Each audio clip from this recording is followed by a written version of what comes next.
Há uma equipa com a performance certa para se juntar à sua empresa. Atitude, potência e foco para qualquer desafio.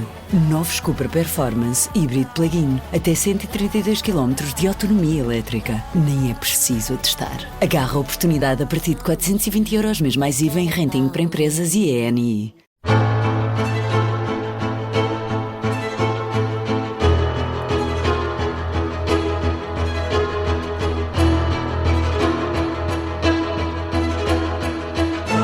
Começa agora o 5 Continentes na Rádio Observador. Ao longo dos próximos minutos fazemos uma viagem pelos temas que estão a marcar a atualidade e a geopolítica internacional.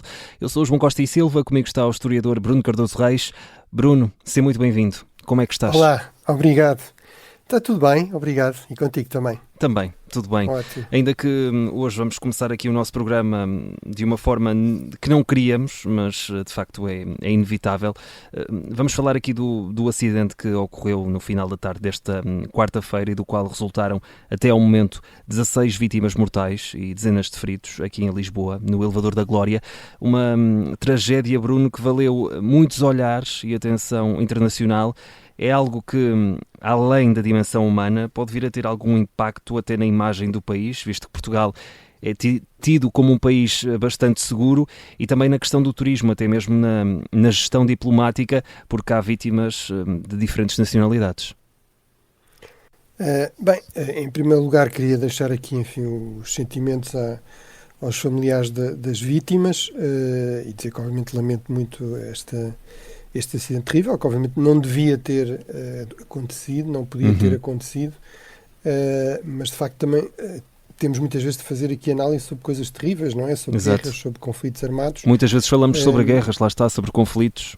E realmente isto obviamente não é um sinal de falta de respeito pelas vítimas. Eu acho que é fundamental realmente tentarmos perceber um pouco o que é que aconteceu, que implicações é que pode ter e sobretudo para evitar que se volte a repetir.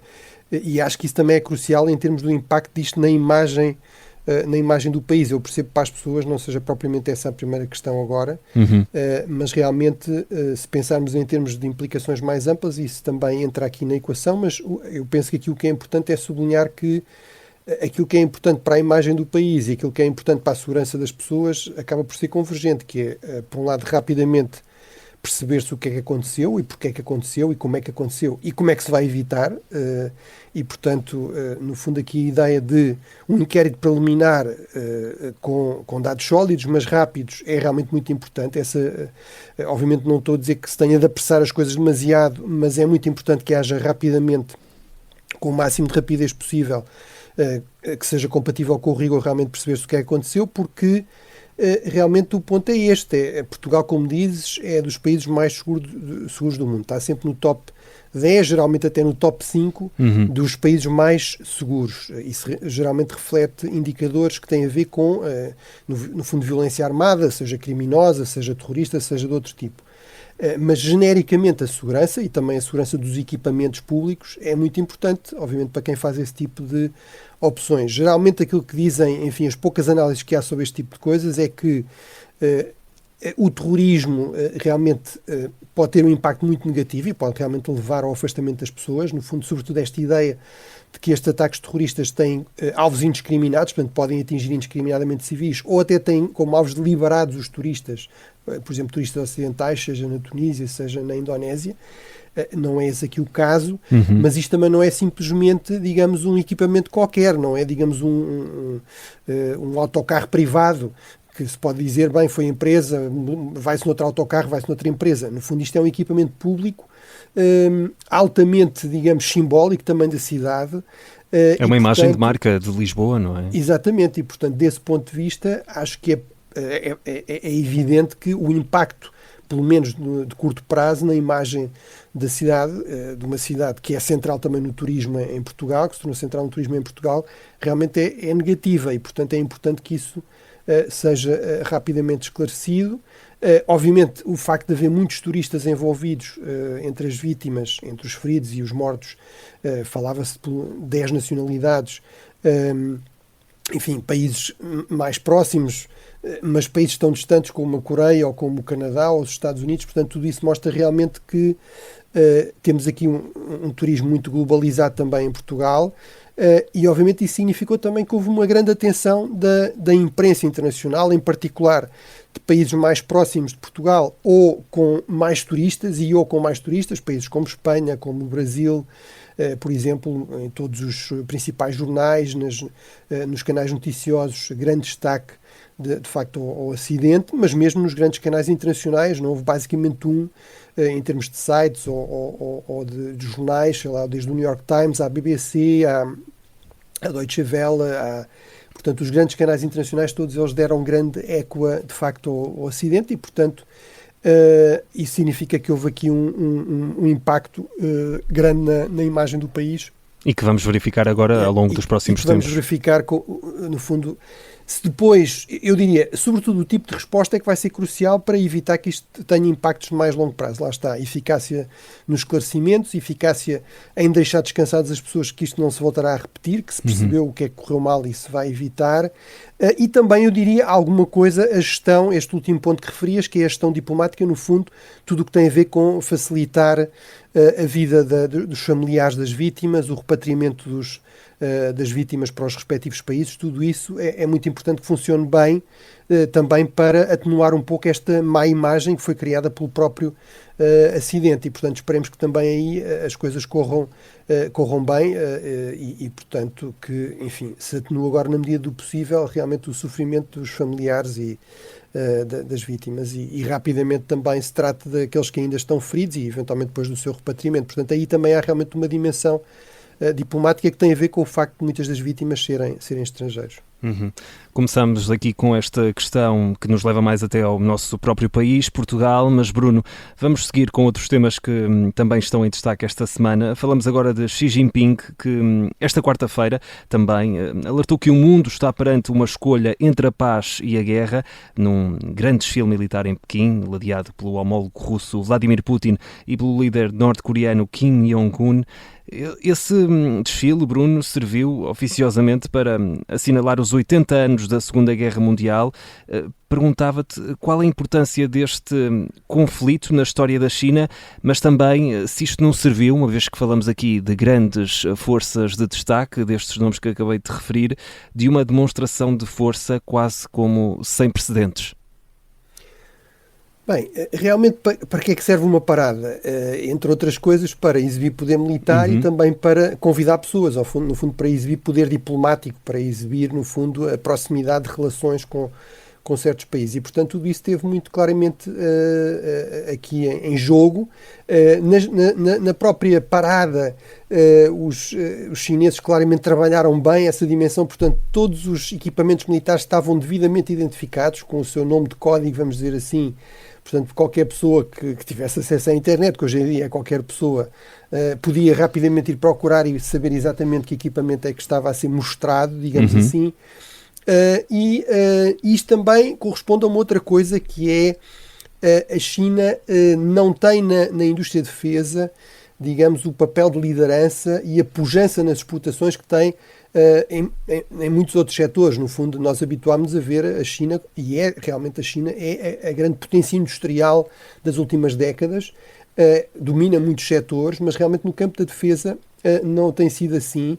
É muito inovadora, tem avançado muito em tecnologias muito importantes, sei lá, desde os smartphones até aos carros elétricos, mas realmente na defesa, em muitos sistemas de armamento mais avançados, estava ou muito dependente de importações da China, ou de pelo menos uma parte, digamos, por exemplo, os motores dos aviões a jato de combate serem russos, no fundo, serem de fabricação russa, ou de cópia também daquilo que pareciam ser cópias relativamente mais rudimentares, por exemplo, de equipamento ocidental, no fundo, resultado de espionagem industrial, se quisermos.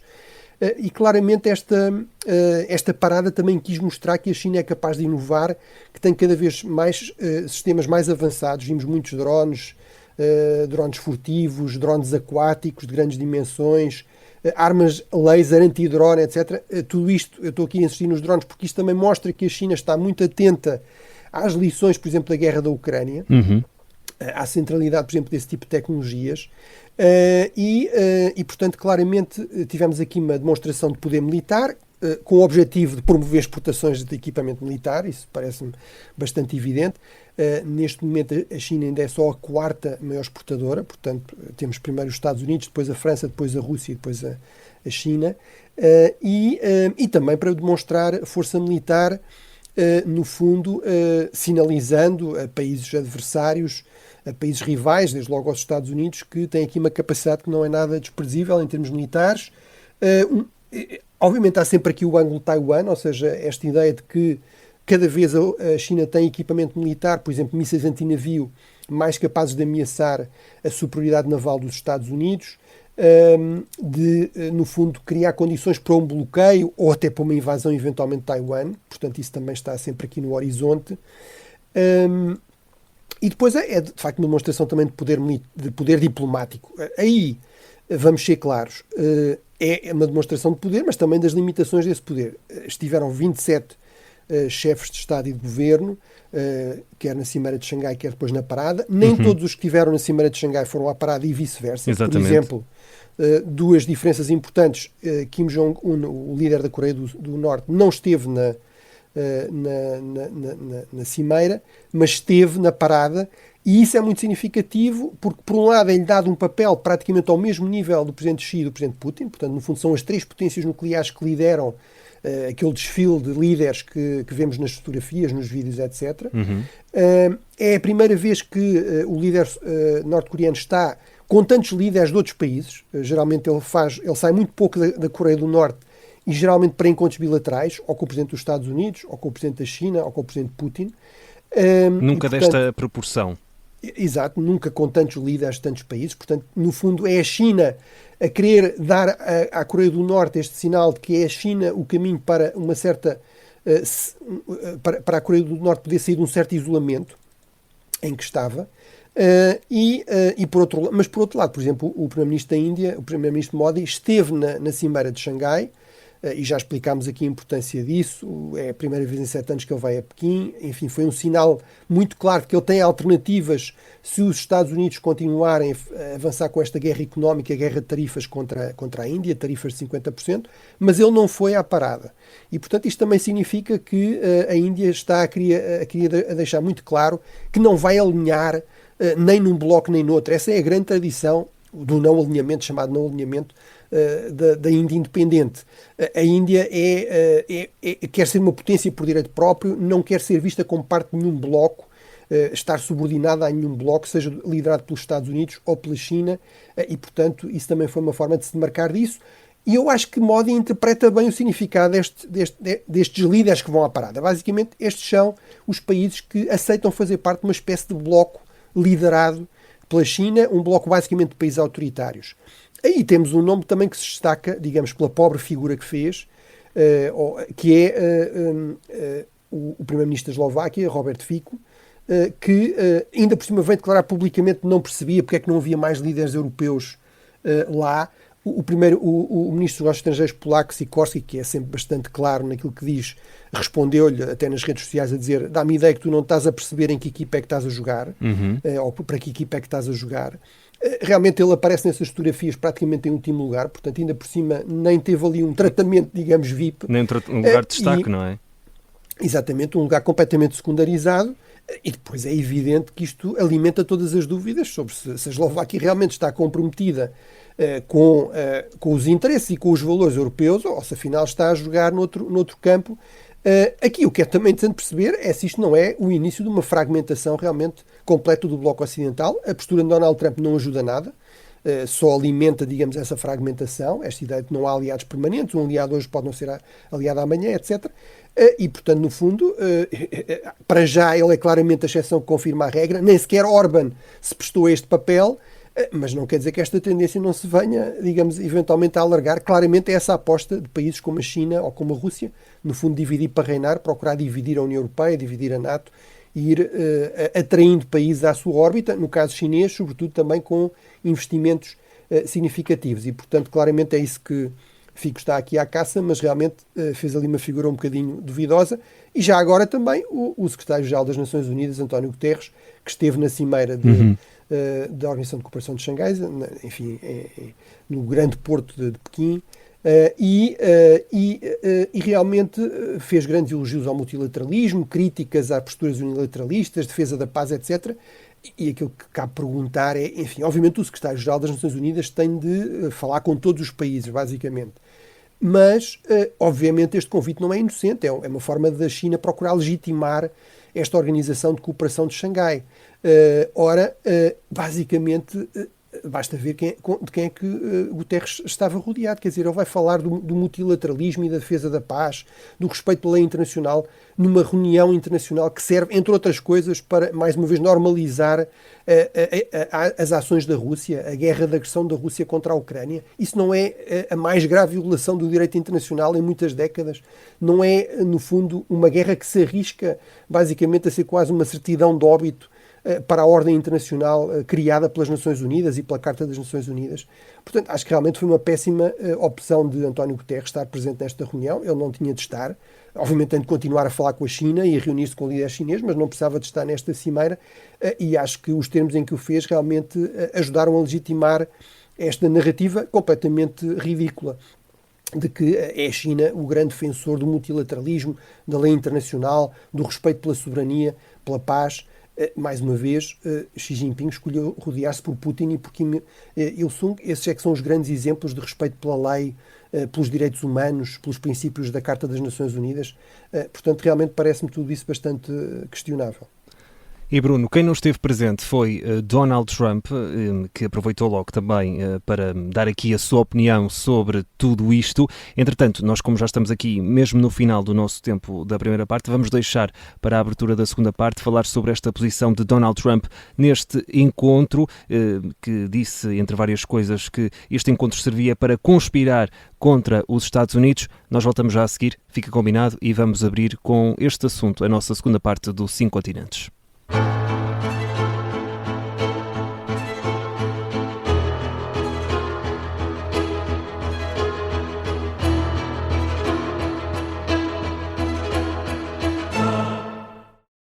Há uma equipa com a performance certa para se juntar à sua empresa. Atitude, potência e foco para qualquer desafio. Novos Cupra Performance Hybrid Plug-in. Até 132 km de autonomia elétrica. Nem é preciso testar. Agarra a oportunidade a partir de 420 € mês mais IVA em renting para empresas e ENI.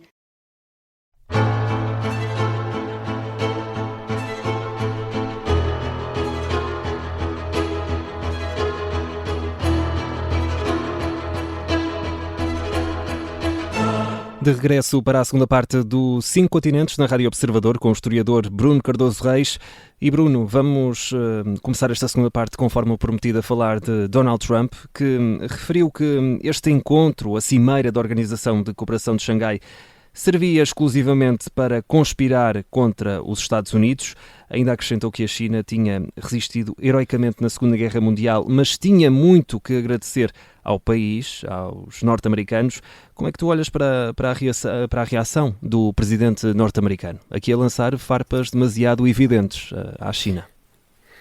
Bem, eu ao contrário, enfim, há pessoas que acham que qualquer crítica a Donald Trump é uma coisa inaceitável, no fundo é tocar numa espécie de objeto sagrado, uma vaca sagrada política, e portanto isso é sinal de que a pessoa tem aqui um preconceito terrível contra Donald Trump e portanto é incapaz de ver o gênio do presidente norte-americano. Eu realmente não tenho nenhum problema em fazer críticas a Donald Trump, como fiz em relação a Biden e a outros presidentes americanos.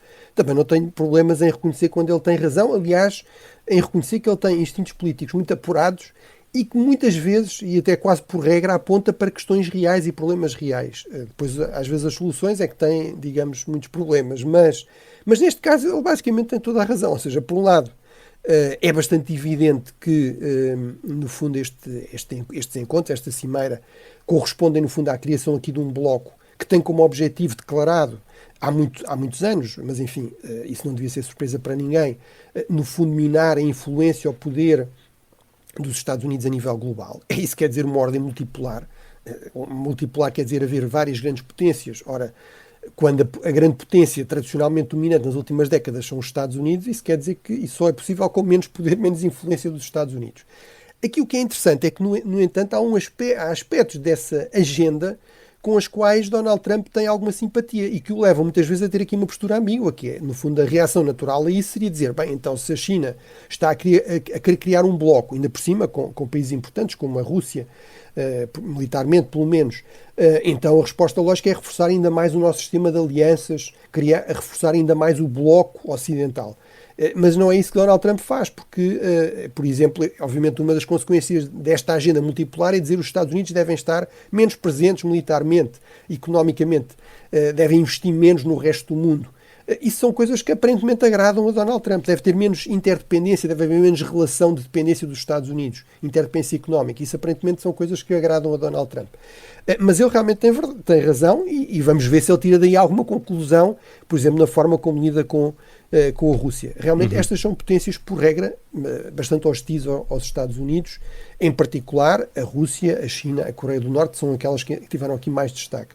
Depois, em relação à Segunda Guerra Mundial, ele também tem toda a razão, ou seja, aqui o que é irónico, no fundo, é que a China, na Segunda Guerra Mundial, estava um pouco na situação que a Ucrânia está hoje. É um país invadido, com muitos territórios ocupados, há vários anos.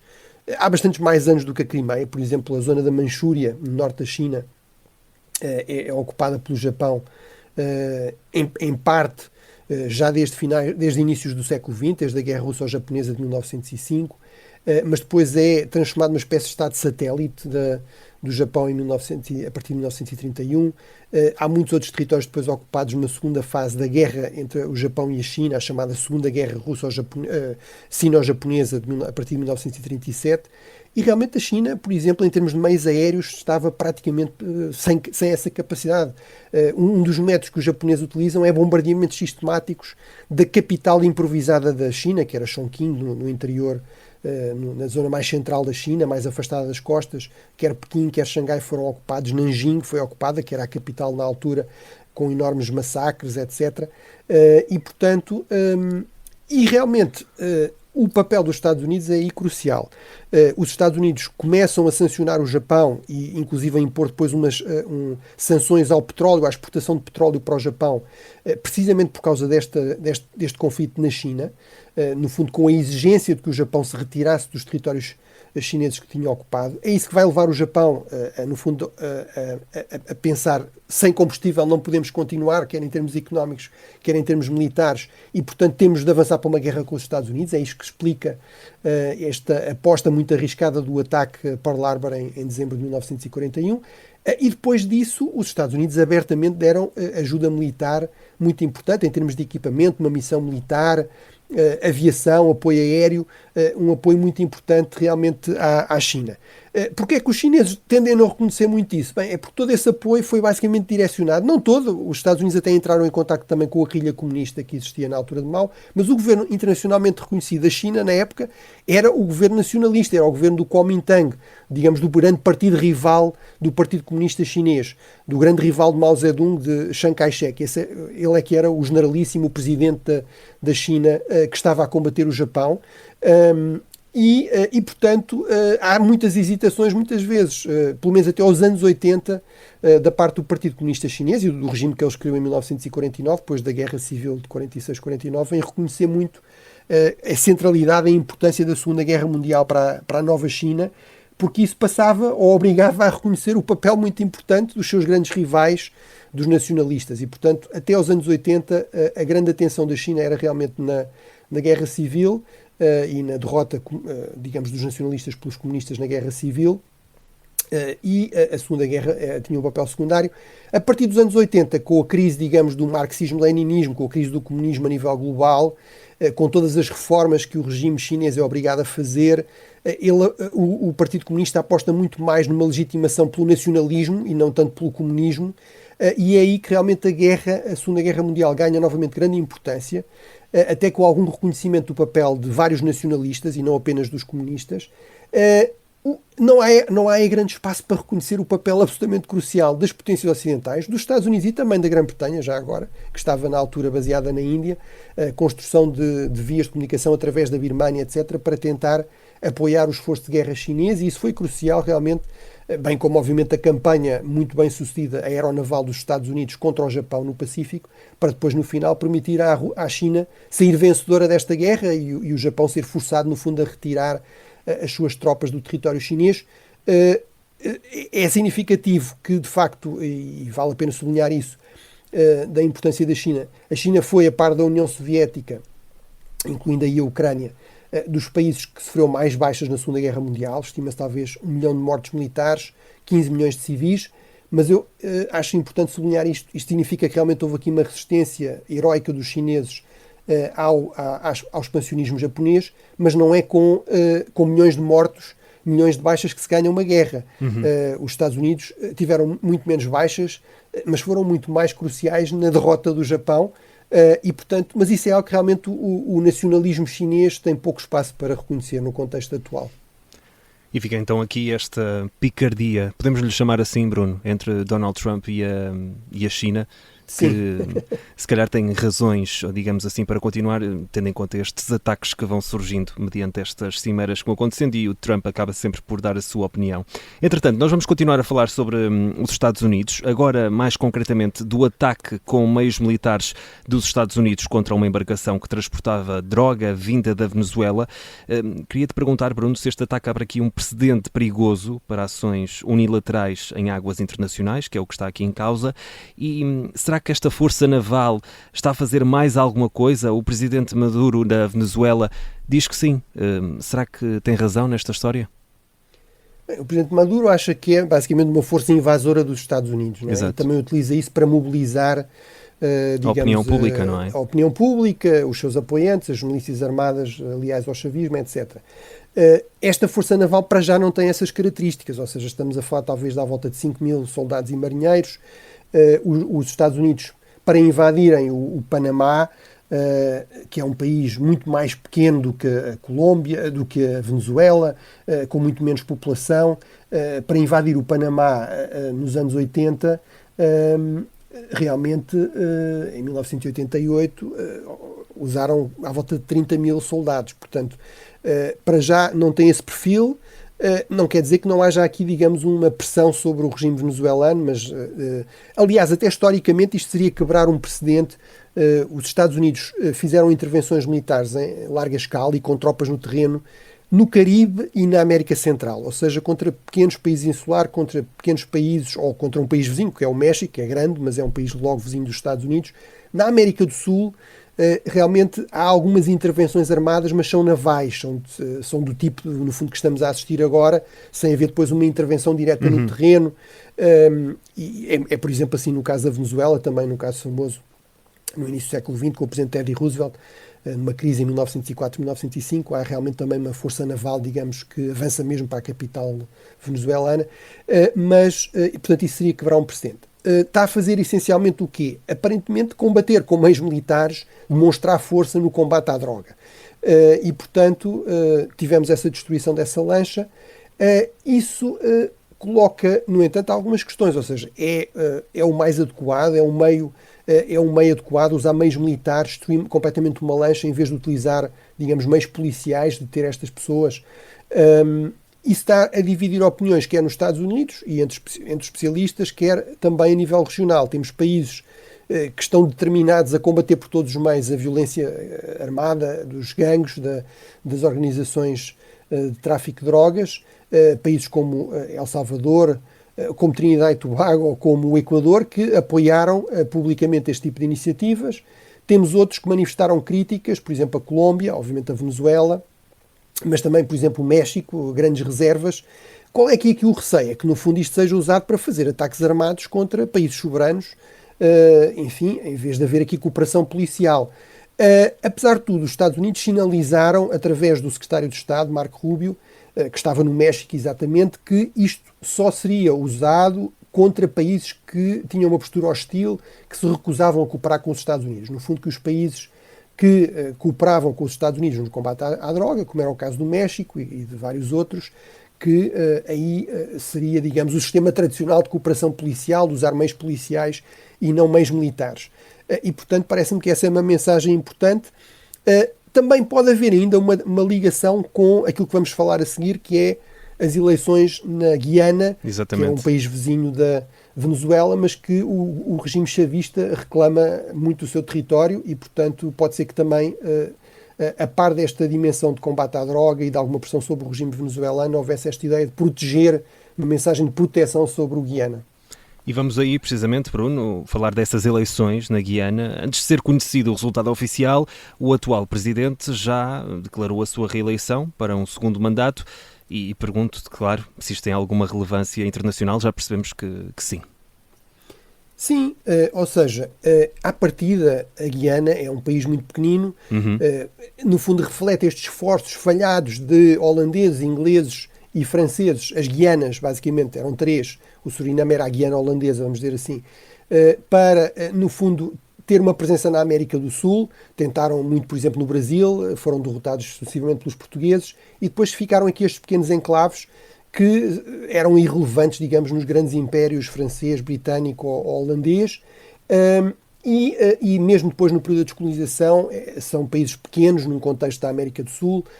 A Guiana não chega a ter 1 milhão de habitantes, relativamente pobres. O que é que mudou e o que é que torna estas eleições relevantes e de repente a Guiana bastante mais relevante e interessante? Bem, é que a partir de 2019 começa a exploração em grande escala de petróleo por uma empresa americana, pela Exxon, e a Guiana terá das maiores reservas de petróleo do mundo. As maiores serão da Venezuela, diga-se, estão logo ali ao lado, portanto não é assim tão estranho. O problema é que grande parte dessas reservas estão no tal território, 2/3 do território que a Venezuela reclamou no século XIX, isso foi resolvido por arbitragem, mas a Venezuela nunca reconheceu isso, e agora o regime chavista voltou a colocar essa questão, fazer ameaças, e portanto, obviamente há aqui um interesse económico americano. Donald Trump é muito sensível a isso, portanto eu tenho poucas dúvidas que esta força militar naval também serve para dizer as eleições no Guiana são para respeitar e não vai haver nenhuma tolerância por ações militares venezuelanas contra a Guiana. Portanto, então, só para dar aqui para terminar uma ideia do que é que estamos a falar, da importância desta descoberta do petróleo no Guiana, estamos a falar em 2020 de um aumento do PIB de 43%, em 2022, por exemplo, de 63%. Agora, no último ano, em 2025, já só foi 10%, estou a dizer aqui só entre aspas, obviamente.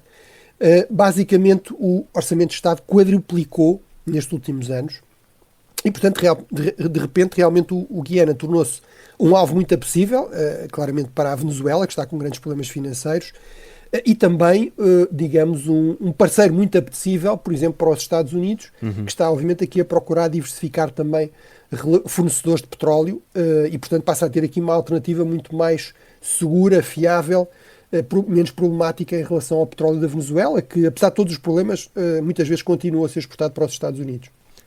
E pronto, vamos aqui acelerar agora até ao final, ainda temos mais 2 temas para falar. Este leva-nos para um clima de crise em 2 países, crise política na Tailândia e em França. A Tailândia escolheu um terceiro primeiro-ministro em poucos meses e haverá eleições em poucos meses. Na França, todos prevêem que o governo perca a moção de confiança e eventualmente caia. E eu pergunto, Bruno, se estas situações podem ser comparadas e também que implicações, aliás, pode ter este clima mais instável a nível de política internacional. Falamos aqui de 2 casos em que essa instabilidade está aqui patente. Sim, eu acho que por um lado refletem realmente em dois continentes distintos, portanto, por isso é realmente interessante esta questão da comparação, uma tendência global realmente para mais fragmentação política, a emergência de novos partidos populistas. Na Tailândia os 2 maiores partidos neste momento são partidos, digamos, com uma origem populista, nomeadamente o novo governo deixou de ter apoio de um desses partidos, digamos, da família Thaksin, um bocadinho uma figura trampista, digamos, do milionário, que depois se torna uma figura muito populista, e agora há um novo partido, o Partido Popular, que emergiu como, digamos, com uma agenda ainda mais crítica do status quo, do sistema muito conservador na Tailândia. Obviamente, na França temos a Frente Nacional, que tem sempre continuado a reforçar votações.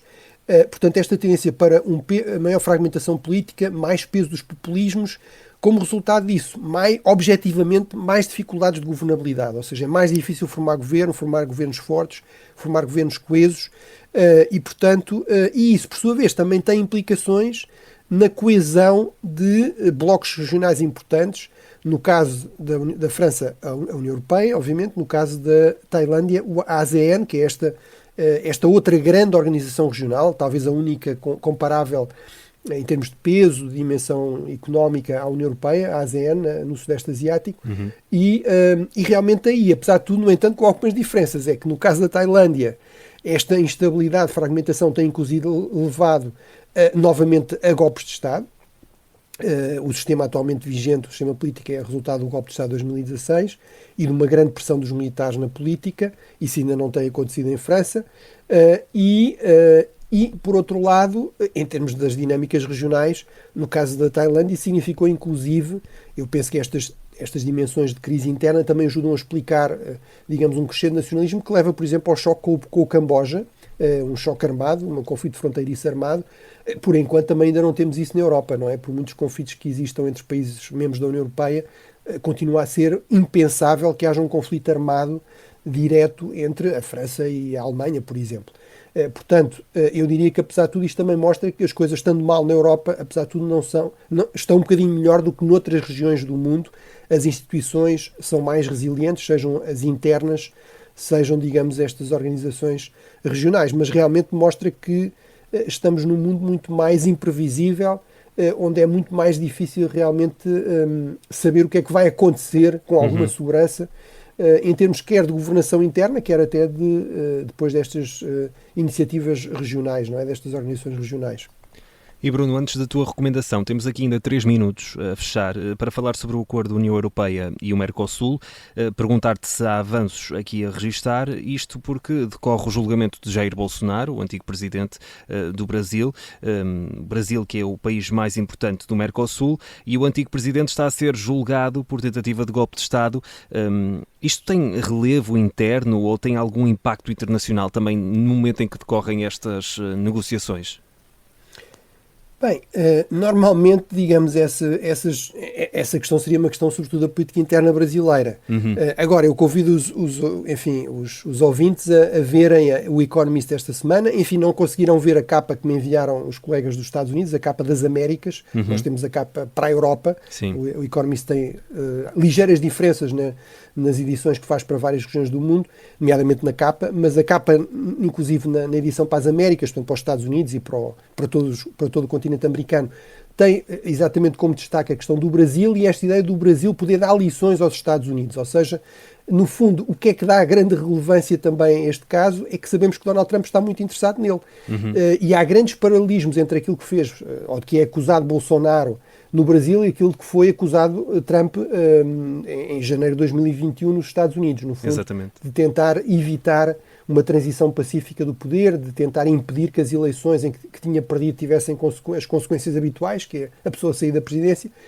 E aquilo que me parece evidente é que Donald Trump percebe isso, que há esse perigo, digamos assim, de haver lições. Ou seja, é precisamente isso que irrita, que preocupa Donald Trump e que o leva aqui a apostar numa guerra comercial com o Brasil, tarifas de 50%, precisamente para tentar pressionar as instituições brasileiras para não haver uma condenação ou para essa condenação não ter consequências. E, portanto, realmente o caso tem implicações internacionais grandes, não na dimensão, digamos, de relação com a Europa diretamente, mas indiretamente neste sentido, que é esta guerra comercial dos Estados Unidos com o Brasil, também significa que o Brasil está mais interessado do que nunca neste acordo com a União Europeia, ou seja, em diversificar relações, em ter condições para aumentar o comércio com a União Europeia, com menos impostos, com menos tarifas, agora que as tarifas vão aumentar com os Estados Unidos e a Europa também. E, portanto, e para terminar, parece-me que é uma boa notícia que a Comissão tenha adiantado que agora ia propor oficialmente para ratificação o acordo, com algumas garantias adicionais em relação à agricultura francesa, que era aqui o grande obstáculo, já se percebia isso há muito tempo, apesar da França vir falar de ambiente e coisas desse género, mas basicamente era a questão da pressão do lobby agrícola francês, e eu acho que isto é realmente crucial que avance e que avance rapidamente para a credibilidade da própria Europa, porque a Europa passa o tempo a falar em ser mais geopolítica, em ser mais capaz, digamos, de lidar com um mundo mais perigoso, mais incerto, em diversificar relações económicas para lidar com os Estados Unidos com Donald Trump, que são muito mais hostis ao comércio externo, às exportações europeias, e, portanto, temos aqui um acordo que foi negociado durante 20 anos, que basicamente está pronto há mais de um ano e continuava por ratificar. Portanto, se a União Europeia, de facto, não conseguir avançar para essa ratificação, perde completamente a credibilidade. Do que é que vale estar a fazer cimeiras com a China, com a Índia, com uma série de outros países e grandes mercados, quando há um acordo aqui pronto digamos, a ser finalizado e, por razões de política interna, de política doméstica, de lobbies agrícolas, etc., a União Europeia não consegue avançar com isso. Portanto, é realmente um teste também até que ponto é que a Europa é capaz de dar alguma resposta estratégica ao contexto atual, ao contexto global atual, que é muito mais desafiante, muito mais hostil. Acima de tudo, imprevisível. Muito mais imprevisível, muito menos propício aos interesses europeus do que tem sido o caso há muitas décadas. E numa fase em que precisa tanto de aliados. Bruno, nós temos aqui muito pouco tempo. Qual é a tua recomendação desta semana para fecharmos? Bem, esta semana começámos por falar muito da China e dos Estados Unidos, da Segunda Guerra Mundial, do papel dos Estados Unidos na Segunda Guerra Mundial no Pacífico e também, no fundo, na guerra entre a China e o Japão. Aliás, é assim que a Segunda Guerra é conhecida na China. Muitas vezes as guerras têm designações diferentes e isso é significativo em termos destas guerras da memória também em diferentes países. No caso da China, a Segunda Guerra Mundial é conhecida como a guerra contra a agressão japonesa. Mas a propósito de tudo isto, eu vou recomendar um livro do John Pomfret, que é um historiador americano, especialista nas relações entre os Estados Unidos e a China, e basicamente é uma história das relações económicas, diplomáticas, militares, enfim, basicamente das relações entre o Estado chinês e entre os americanos e os chineses, desde a independência dos Estados Unidos, desde 1776 até ao presente. Portanto, John Pomfret, o livro, tanto quanto eu sei, não existe em tradução portuguesa, existe em inglês, The Beautiful Country and the Middle Kingdom. The Beautiful Country é o nome que os chineses davam aparentemente à América, ou darão, em chinês, e The Middle Kingdom é, obviamente, a tradução literal do nome chinês para a China, no fundo, o Império do Meio, o Reino Central, se quisermos, é isso que quer dizer China em chinês, e, portanto, no fundo, é a história desta relação que sempre foi muito importante, ou sempre foi importante para os dois lados, mas hoje em dia eu diria que é importante para o mundo todo e também para nós aqui em Portugal. E é com a tua recomendação, Bruno, que fechamos este 5 Continentes. Estamos de regresso para a semana. Um grande abraço. Obrigado, boa semana.